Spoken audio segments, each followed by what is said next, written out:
Chapter 8. Kaeron was a worrying ass, and Lillian hated his face, and she hated the way he pretended not to hear her when she spoke, or his surprisingly well-thought-out argument to never enter any big cities or anywhere he considered not safe, or how he never wavers on anything unless Lex gets involved. So when Lex didn't back her up a week ago, Kaeron, being the big baby he is, got his way on the aforementioned problem, and she had spent that week contemplating suffocating Lex with a pillow, while everyone slept in Kaeron's uncomfortably small car.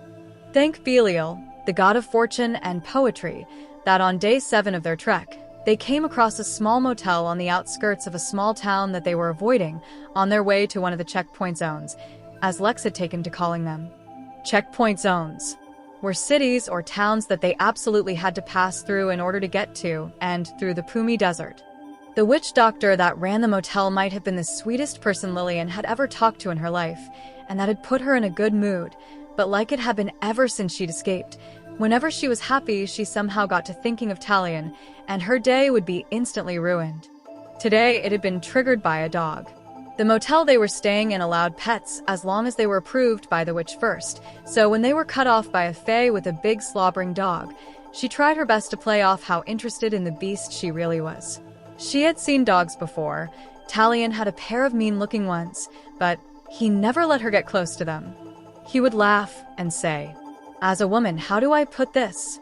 You're nurturing and caring and kind, and if I had a female dog, maybe those qualities would be admirable, but I want my dogs to be killers, sweetie."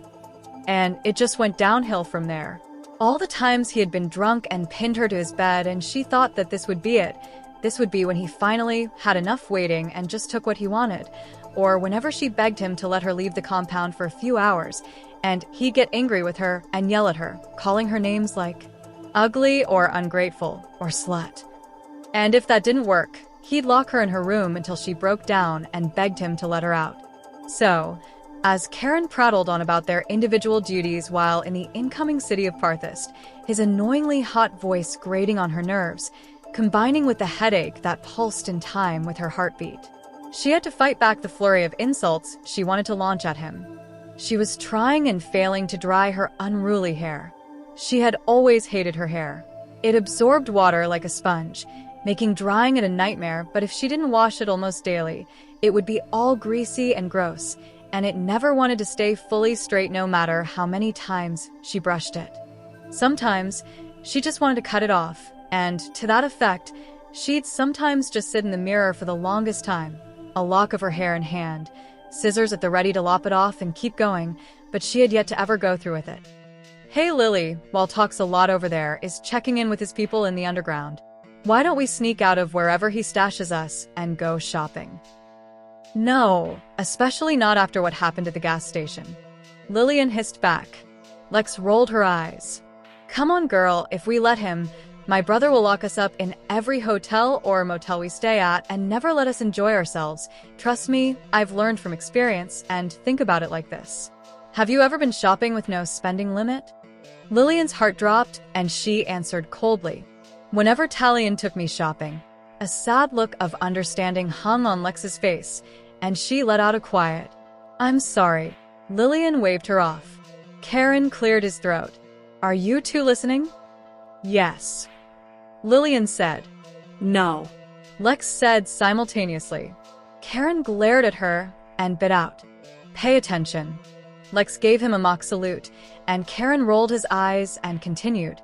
Lillian had finally finished drying her hair when Lex began speaking again. So, sad stuff aside, you down? I don't know. Okay, how about this? We go out and play this time, and next time we'll stay inside and be a bunch of old boring bitches. She said, adding puppy eyes and a, please Lily.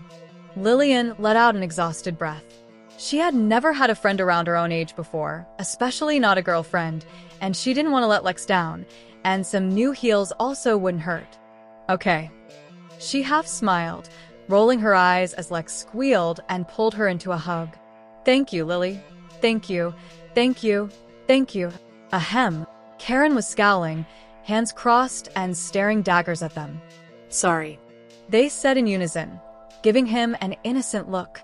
He mumbled something under his breath, probably something vulgar, and continued. I think I'm going to actually die if you don't put it in me. The witch doctor who ran the place cried in a breathy voice. Kaeron grabbed her by the neck, pinned her to the wall, and whispered in her ear, "Did I tell you to talk?" "No, Daddy." He slapped her. "So, why do I hear you?" "I'm sorry, Daddy. I'll do anything to make it up to you." He slowly raked his gaze over her body, taking in the sight. He deserved this for putting up with Lamb's constant complaining this last week. Kaeron didn't believe in the gods besides the god of death, but they had no name. They were just death, and Kaeron doubted that they had sent the blonde witch doctor to his door, panting on all fours, in some red and black lingerie, with nothing underneath, and a glamour that hid every one of her flaws. So it had to have been a gift from one of the gods he didn't believe in. He'd have to thank them for that later. She was the classic submissive type, or maybe Kaeron was just such an alpha that it brought out the submissive side from the women he fucked. Luckily, he always had rope on him. It was mostly for the job, but whenever he met a girl like this one, it had other uses. His eyes slid over her bound hands before finally looking at her face. She looked in his eyes, and he smacked her again. "You are nothing more than a slut, and sluts don't get to look their master in the eyes." She whimpered, and he could actually feel how bad she wanted him. "Not yet. Get on your knees," he commanded, letting go of her neck and stepping back. She did as she was told and slowly lowered herself to her knees. Kaeron unbuckled his belt and dropped his pants, then his underwear, where his partially erect cock hung, and he saw the very moment her gaze turned ravenous. "Suck it." She sprung into action, gathering as much of his cock as she could in her mouth and used her tongue to play with it before pushing it deep in her throat until she couldn't help but gag, spitting on it as she repeated the process. He loved how her tongue ring rubbed up against his dick. It was one of those things that made him lose his fucking mind, and if she continued toying with him like this, he'd fuck her sooner than he was planning on. She continued sucking like she was trying to save his life from a poisonous bite, and Kaeron saw red for a moment as he grabbed her by the hair and pushed down her head, her throat opening for him, trying to take him all in but failing. She started to gag and spit, so he let her go, but she didn't stop taking it deep, and he snapped, pulled his cock out her mouth, and snatched her up, drawing a giddy chuckle from her. He spun her around and bent her over until her ass was upright and positioned nicely for his cock. He smacked her bony ass, and she moaned.